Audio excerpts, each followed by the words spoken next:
Estamos nuevamente en estas grabaciones que estamos realizando, en estas entrevistas en torno al Festival Internacional Cervantino 2021, en torno a las exposiciones que nos acompañan en este periodo. Para nosotros, desde la Universidad de Guanajuato, es un honor recibir en este espacio, en nuestras galerías, a una persona que viajó desde el otro lado del mundo para acompañarnos con el objetivo de conocer más a detalle sus obras, para conocer más a detalle su arte. Agradezco infinitamente que esté con nosotros David Catá. Gracias, David, por estar aquí. Muy buenas tardes. Muchas gracias a vosotros por la invitación y darme la oportunidad de mostrar mi trabajo en vuestro museo. Estoy muy agradecido y la verdad es que estoy encantado, sobre todo también por la hospitalidad que estáis teniendo y el trato. Estoy muy contento y emocionado. Gracias. No, pues gracias a ti por incluirnos dentro de las propuestas. Sabemos que eres un artista que, a pesar de lo joven, estás produciendo constantemente y tu agenda cultural y tu agenda de exhibiciones y de proyectos al año es muy amplia. Entonces, bueno, que nos tomaras en consideración como parte de tu vida de exhibiciones, bueno, te lo agradecemos completamente. Quisiéramos empezar un poco como esta entrevista pensando en que si nos pudieras platicar de dónde viene David Catá. Sabemos que eres de España, pero bueno, quisiéramos que nos dieras un poco de mayor contexto. Pues provengo de un pueblo que se llama Viveiro, que es de la costa de la Mariña lucense, en España, y bueno, y ahí crecí y bueno, y también es como mi punto de referencia. Incluso tengo mi estudio allí en la actualidad y es un sitio y un espacio en el que me gusta volver y trabajar en él por todas esas raíces, y de alguna forma pues me siento muy vinculado a él. Entonces, naces en Viveiro, pasas ahí parte de tu infancia y después te vas a estudiar a otro espacio, a otra ciudad. ¿Te vas a estudiar a otra ciudad? Sí, bueno, allí empecé con 8 años a estudiar acordeón en el Conservatorio Profesional de Música de Viveiro, y cuando cumplo 18, de alguna forma dejo de lado un poco la música y me fui a estudiar Bellas Artes a Pontevedra. Allí hice pues, la carrera y posteriormente me fui a estudiar fotografía a Madrid, en una escuela que se llama EFTI, y yo una vez terminé regresé a Viveiro nuevamente. Después me fui a Berlín y en la actualidad estoy entre Viveiro y Coruña.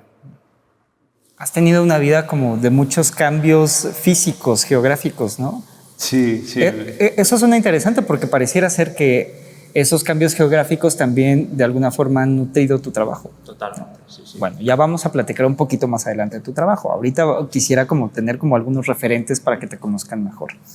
Entonces, tú estudias música, estudias en Bellas Artes, estudias Bellas Artes, y dentro de toda esta oportunidad académica que se te da, ¿cómo es que decides seleccionar ciertas disciplinas del arte para expresarte? Porque bueno, si bien es cierto que nuestra exhibición que tenemos aquí es fotográfica, pero bueno, también eres músico, eres pintor.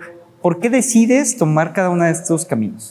Pues la verdad es que de una forma muy natural, no fue premeditado, simplemente pues me interesaba siempre desde muy pequeño la música y poco a poco fui descubriendo otras disciplinas. En primer lugar, entre la música y la pintura, siempre estaba dibujando, y cuando me fui a estudiar Bellas Artes me fui porque me encantaba pintar.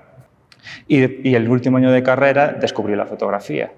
Entonces, en ese primer acercamiento a la fotografía, mi profesor en la universidad me animó a hacer el trabajo fin de carrera de fotografía. De hecho, ya lo tenía todo planeado para hacer el proyecto de pintura. Y en el último momento cambié todo y gracias a ese proyecto recibo un premio y a partir de ese premio pues, pude irme a Madrid a estudiar en esta escuela, en EFTI. Y fui descubriendo pues, otras disciplinas, tanto como el videoarte. Más adelante retomé nuevamente la música. Eso me parece bien interesante de tu trabajo, porque pareciera ser que vas amalgamando, que vas incrustando dentro de una sola pieza artística las distintas disciplinas. Y eso es muy enriquecedor porque uno, como visitante, como espectador de tus piezas, no solo las ves, sino también las puedes escuchar, por ejemplo, ¿no?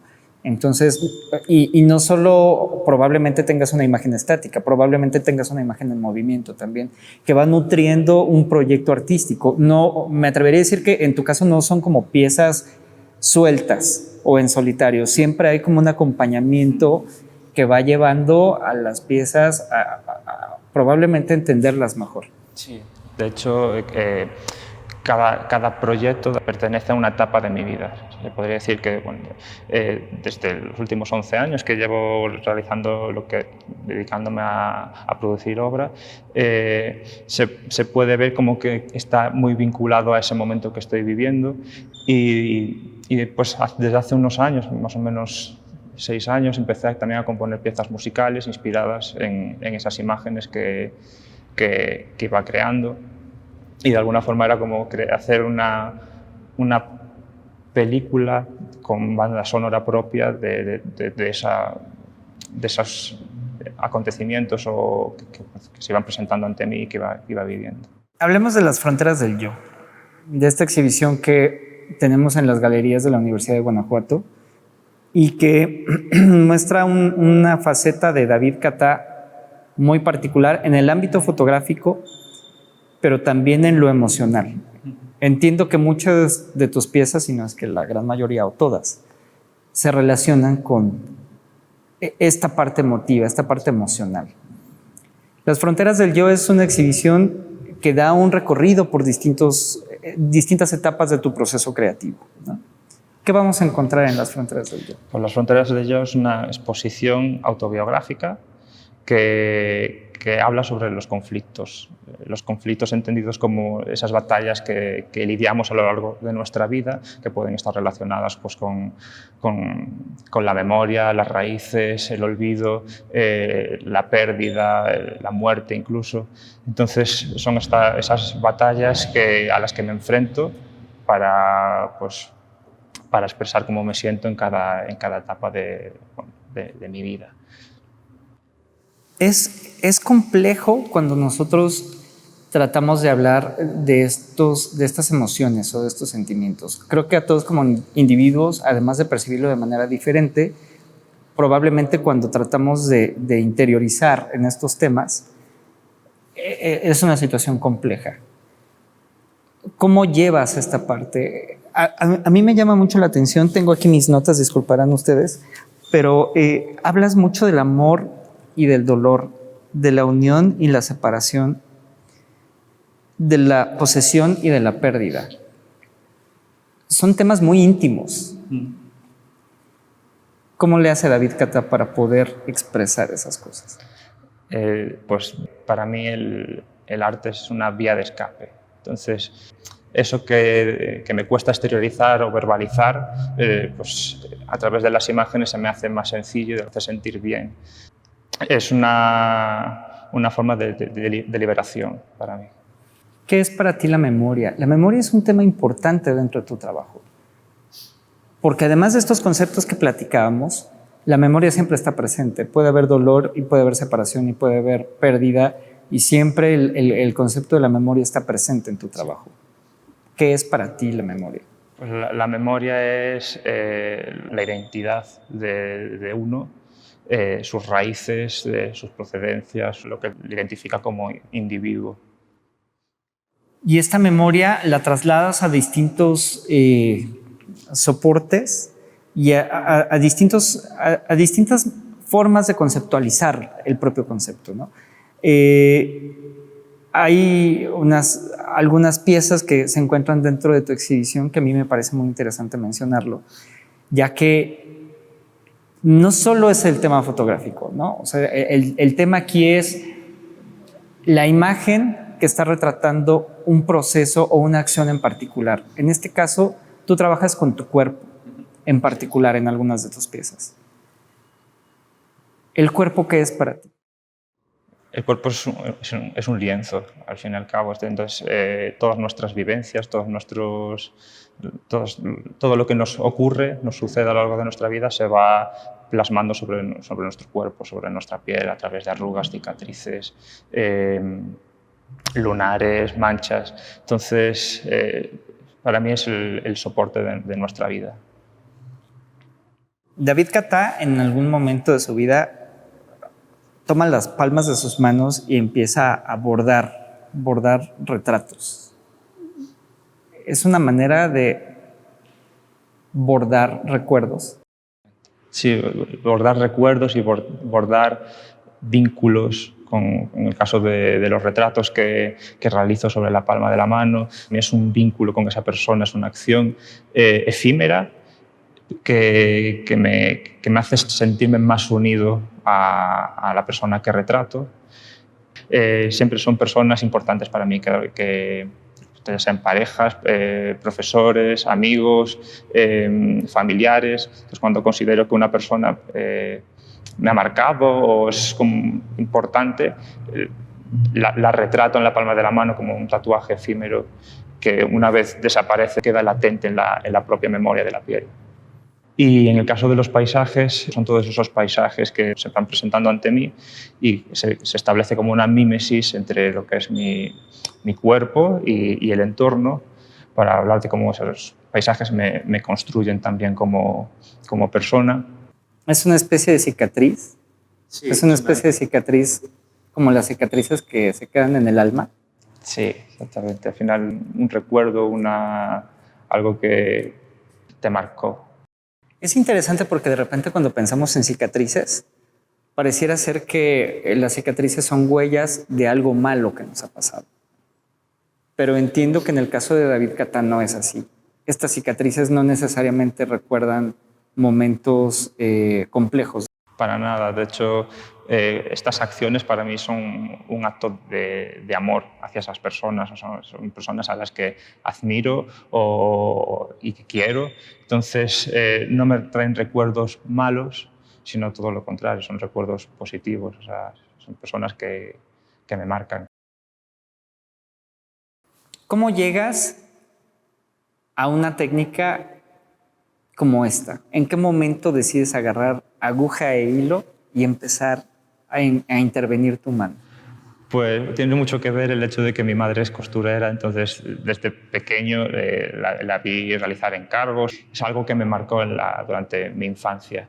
Con el paso de los años y a raíz de un acontecimiento en mi vida, hubo como un punto de inflexión. Empecé a investigar un poco sobre el acto de coser en relación a mi cuerpo y su significado.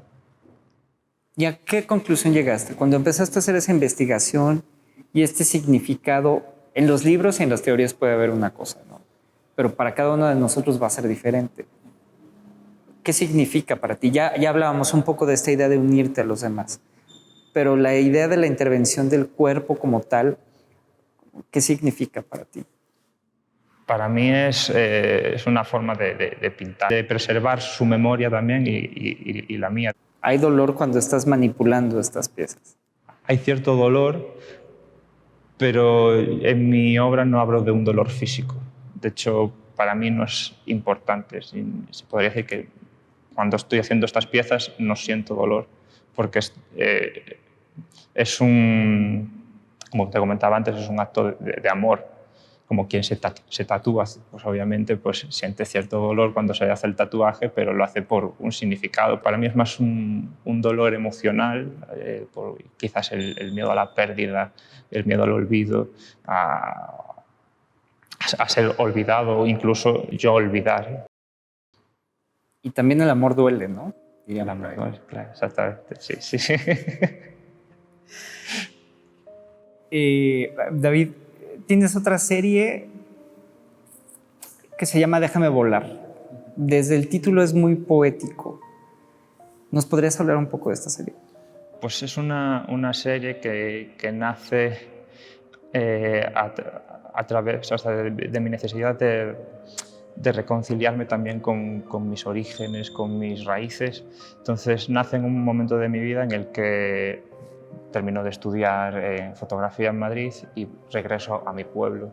Entonces, en ese momento, pues la casa donde vivía mi abuela pues, se vacía. Sentía como que esos espacios, a pesar de que ya no estuviesen habitados, seguían teniendo esa carga emocional y esa carga, ese poder de evocación la historia seguía de alguna forma dentro, aunque estuviesen vacíos. Entonces, utilicé la semilla de diente de león como metáfora de la fugacidad de la vida, de lo efímero, y por un lado es lo que queda de una flor y al mismo tiempo es una semilla que genera vida. Entonces, lo que voy haciendo en estos proyectos es pegar una a una las semillas, ya sea por encima, pues, en los rostros de las personas a las que retrato o sobre los objetos familiares, para hablar sobre el poder de evocación de esos objetos. Y de repente llegamos a los sonidos ahogados. Los sonidos ahogados, además de ser muy metafórico también, es muy fuerte el título. O sea, yo creo que puede tener como mucho simbolismo atrás. ¿Nos puedes platicar un poco de Sonidos Ahogados? Sonidos Ahogados es un proyecto que habla sobre una enfermedad que me detectan de la audición, que se llama otosclerosis. Entonces, como te comentaba antes, siempre estuve muy vinculado con la música, tocaba el acordeón, y cuando me detectan esta enfermedad, de alguna forma, me invadió un miedo de decir, pues no voy a poder tocar el acordeón. O sea, cuando esta enfermedad pues vaya a más, no podré disfrutar de la música. Entonces, como que tuve la necesidad de expresar cómo me sentía en ese momento, y cogí pues, un acordeón y me metí en el agua con él para hacer una metáfora de cómo esos sonidos que se presentaban, bueno, que cotidianos, tomaban todavía más fuerza al momento de que eres consciente de que puedes dejar de percibirlos. Entonces empecé a ver, es una acción en la que toco el acordeón en el agua y mientras sube la marea el acordeón deja de sonar y queda a la deriva. Entonces, precisamente este acontecimiento fue lo que me impulsó a retomar la música con mucha más fuerza. La tenía un poquito olvidada al irme a estudiar Bellas Artes, sí que de vez en cuando tocaba, pero no igual con el tiempo que antes le dedicaba. Entonces fue como que ahí me dije, tengo que tocar y empecé a componer. Siempre quise componer, de hecho de pequeño ponía alguna cosilla así muy sencilla, y fue como retomar todo y coger como impulso y ya empezar a componer piezas musicales inspiradas pues, en todas las imágenes que iba creando. Si bien es cierto, estudiaste música en algún momento, tu mayor incursión, al menos hasta este momento, es en el piano, ¿no? Y en el acordeón también. Sí, o sea, sobre todo yo estudié acordeón. Piano soy autodidacta a raíz. Exacto. Justo iba a eso. O sea, ¿cómo te vuelves autodidacta del piano? Porque el piano es muy complejo, no es nada sencillo. A ver, siempre tuve un interés. Yo veía un piano y no puedo evitar sentarme en el piano y ponerme a tocar. Entonces siempre como que había un interés por mi parte de decir, pues me gusta y quiero aprender.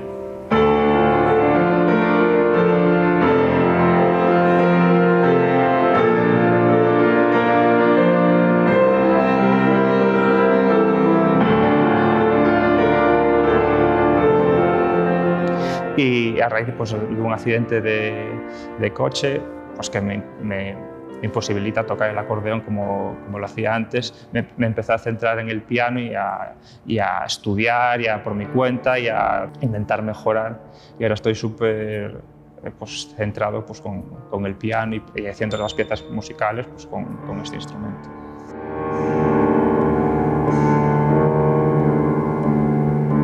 Me parece muy interesante, David, el hecho de que se pueda dar este empate, ¿no? Este empate de las imágenes con los sonidos. Teniendo aquí atrás, por ejemplo, esta sensacional serie que tenemos aquí de paisajes, de tu autoría, evidentemente, me hacen pensar en los sonidos que te provoca o que te genera ver estos paisajes, ¿no? Y es como una relación muy directa entre los distintos sentidos que tenemos. Y es como enfocarlos hacia un mismo punto, porque lo que estás viendo probablemente te está generando sonidos. Y tú lo que nos estás ayudando es en facilitarnos esa posibilidad de escuchar lo que tú quieres que escuchemos sobre cada una de las piezas. Exactamente. Es una situación difícil y complicada al mismo tiempo, pero bueno, ya hablaremos un poquito más adelante de eso. Hay una pieza en particular que me parece muy poética, Queridos Todos, ¿no? Queridos Todos es una pieza que probablemente en tan pocos elementos dice demasiado. ¿Qué es Queridos Todos? Pues Queridos Todos es el relato de mi abuela paterna. Habla sobre sus vivencias durante la Guerra Civil Española. Ella, bueno, la guerra le pilla estando en Madrid, entonces pasa de Madrid a Barcelona y de Barcelona a Montignac. Y bueno, fue separada, es como un drama familiar en el que fue separada de sus padres y de sus hermanos. El hermano menor fue llevado a Rusia y el único que se quedó con sus padres fue el hermano mayor. Entonces, este drama familiar, bueno, lo tengo todo a través de las cartas que ella escribía y que incluso escribía su hermano desde Rusia. Pues el padre fue encarcelado por declararse objetor de conciencia. Finalmente, gracias a un contacto, no lo fusilaron y acabaron en Viveiro, porque ellos eran de Oviedo. Entonces, al empezar la Segunda Guerra Mundial, mi abuela regresa con su familia, con sus padres, y años más tarde reciben una carta en la cual les dice que Mario había fallecido. Entonces es un acontecimiento que marca a mi abuela, y a través de ese relato que ella me cuenta y a través de esas cartas, que todas las encabezaba poniendo Queridos Todos o Querida Familia. Entonces me parecía un acto bonito el hecho de coser en mi cuerpo esas palabras en la palma de la mano, como que su relato son mis raíces. Entonces como que estaba también latente en mis orígenes, todo lo que ella había vivido.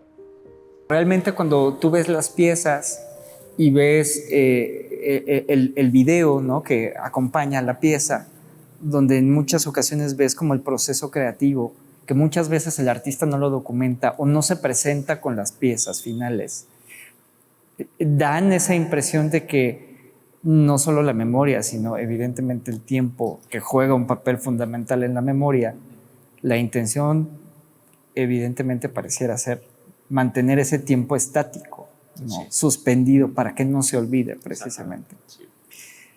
Es muy interesante porque dentro de estos procesos podemos ver parte de todo este desarrollo creativo y de cómo logras hacer estas piezas. Porque bueno, cabe destacar que ninguna de estas piezas tiene alguna manipulación en programas digitales. Es decir, no hay superposición de capas, nada. Son imágenes que de alguna forma en ese sentido son en un formato muy análogo, por llamarlo así. Sí, a pesar de que sean digitales, como que me gusta plasmar ese momento e intervenir lo menos posible, o sea, que sea la esencia de ese momento y de esa acción. Entonces también lo que decías antes de que son como fotografías o imágenes que están suspendidas en el tiempo, es como que es la necesidad también de preservarlas. Y de repente nos damos cuenta que David Catán no solo hace rostros en su mano, sino que empieza a intervenir su propia mano con rostros, ¿no?, con fotografías que van inmersas dentro de las primeras capas de piel, por ejemplo, ¿no? Ahí hay un trabajo muy interesante, no solo de la intervención de las propias capas de la piel, sino el significado que puede tener el posar una fotografía dentro de la palma de tu mano. Sí, es el proyecto Bajo mi piel. Habla sobre la necesidad de interiorizar, ya no solo de una forma emocional, sino también como física, al meter estas fotografías debajo de la piel y proteger también a estas personas, como que la piel es el órgano del cuerpo que nos protege del exterior, pues yo al introducir estas imágenes trato de proteger a estas personas. Y bueno, también son imágenes que van acompañadas de una pieza de videoarte en la cual pues, actúan como una semilla, como ese recuerdo que germina y acaba convirtiéndose en una planta, una flor. Hay muchos simbolismos atrás, ¿no? Esta situación de la semilla, la planta va creciendo y que además, justo me comentabas el otro día, esta situación del referente específico de una variedad de las plantas particular, ¿no? Y que bueno, también rememora un poco a la familia.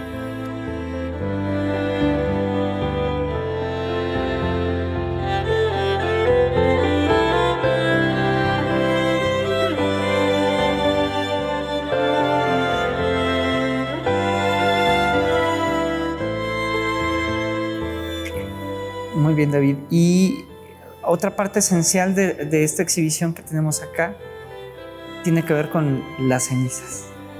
Este otro proyecto que de alguna forma viene a amalgamar todo y viene a cerrar, es el gran cierre de esta exhibición, con una historia también demasiado personal y con mucha memoria de por medio y con muchas ganas de no olvidar, ¿no? Exactamente, sí.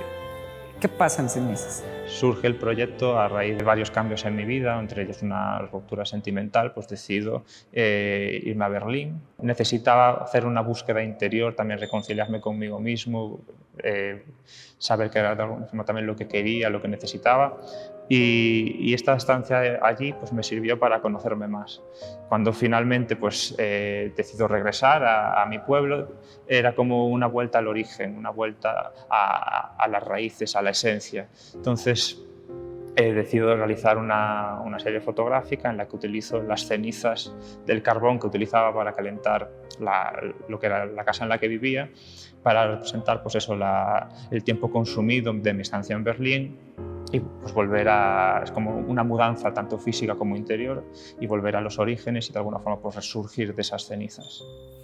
Y esas cenizas también son esas memorias, ¿no? Esos recuerdos que se quedan. Exactamente, sí. ¿Cuánto tiempo estuviste en Berlín? 6 meses. ¿Cómo te cambió la vida Berlín? Pues me ayudó sobre todo a conocerme mucho más, a reconciliarme conmigo mismo y me ayudó mucho. Fue una etapa en Berlín en la que aprendí un montón, también fue dura, momentos de soledad, pero necesarios al mismo tiempo. Entonces fue sobre todo una etapa de maduración. Podríamos decir que a partir de esas cenizas, resurgiste también, ¿no? Sí. Con una visión diferente de tu entorno también, pero probablemente con las mismas preocupaciones, ¿no? Sí, de hecho, a raíz del trabajo de cenizas regreso a mi pueblo, pero comienzo ya no solo a fijarme o a estar tanto en el pasado, sino que comienzo un poco también a mirar hacia el futuro. De hecho, así es como nace el proyecto Horizontes. Es como, una de las fotografías es un campo y justo es el campo que está enfrente a la casa de mis abuelos. Entonces, como que le estoy diciendo, vale, sí, mis raíces están aquí, pero esto es lo que se presenta ante mí y esto es lo que también tengo que descubrir. Y así es como nace el proyecto. Los horizontes, vistos desde distintas perspectivas, podrían ser eso, ¿no? Una vista hacia atrás, hacia la memoria, o bien hacia dónde vamos, ¿no? Y es muy, muy interesante pensarlo, de que, bueno, pues estos horizontes muchas veces se refuerzan a partir de estas historias que nosotros podemos ir armando poco a poco. ¿Cómo es Viveiro? Porque creo que la pregunta tiene un fin particular. Creo que en el caso particular de tus piezas no solo estamos hablando de esta visión intimista de las emociones, sino también de cómo un artista ve su entorno.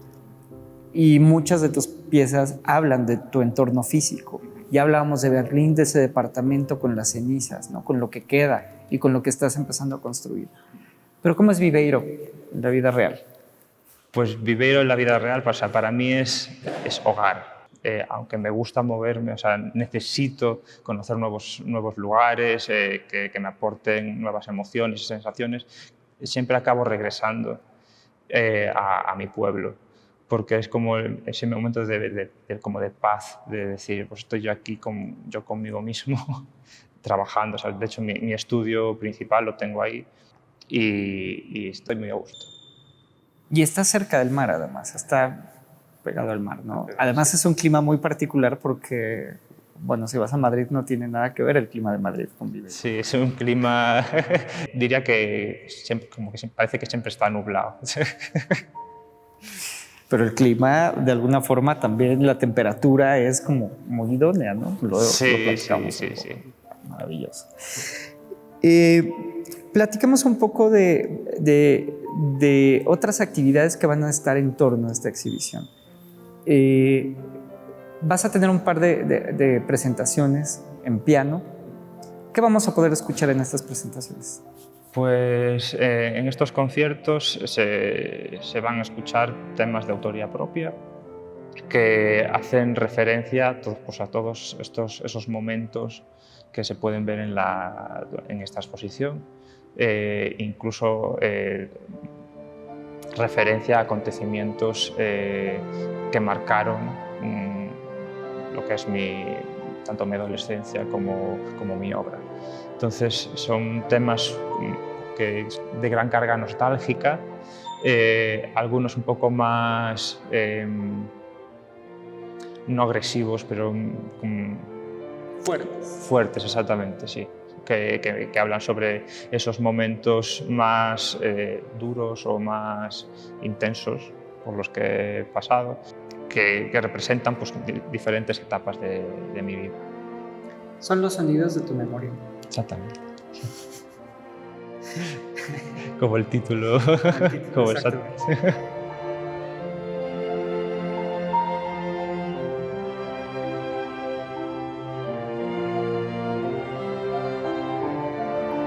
David Cata, ¿cuáles son tus fronteras? Esas batallas que lidio, o a los que me enfrento, podría decir que son esos conflictos diarios.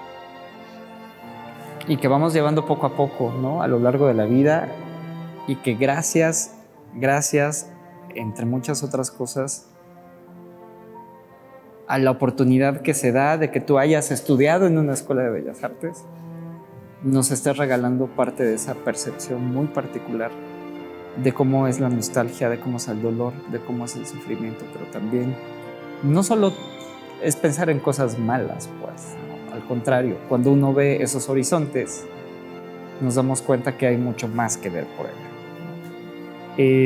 Desde la Universidad de Guanajuato te agradecemos infinitamente que estés aquí. Para nosotros es una oportunidad única de poder conocer y tratar con un artista tan completo como tú, además de que eres muy joven y eso también le da un valor particular, porque para nosotros es importante también dar un mensaje a las nuevas generaciones que estudian con nosotros. Si yo tuviera que decirte cuál pudiera ser un mensaje que le dieras a las nuevas generaciones de artistas en formación o que acaban de salir de sus estudios, ¿cuál es un mensaje que tú les podrías dar? A veces es muy difícil dar un mensaje, pero quizás diría que fuesen ellos mismos, que lo que hiciesen lo hiciesen desde su verdad y que se buscasen, o sea, sus intereses, o sea, que intenten tratar temas que de alguna forma pues, los sientan, que sean sinceros. Podría decir que... Y en un mundo tan complicado, ¿no? En ocasiones es como muy difícil pensar en las situaciones que se involucran en todos los contextos en los que estamos, pero siempre el arte nos va a salvar, dirían por ahí, ¿no? La gran ventaja de esto es que podemos tener la oportunidad de apreciar distintas expresiones artísticas y bueno, pues en tu caso realmente es un honor tenerte aquí y te vamos a agradecer toda la vida. Muchas gracias. Muchas, muchas gracias. Gracias a vosotros de corazón por esta oportunidad y estoy pues, muy agradecido por lo que os había dicho, por el trato que habéis tenido conmigo. Estoy realmente encantado y estoy muy agradecido a la universidad, tanto como a ti, por esta oportunidad. Y la confianza. No, bueno, la confianza siempre la tendrás.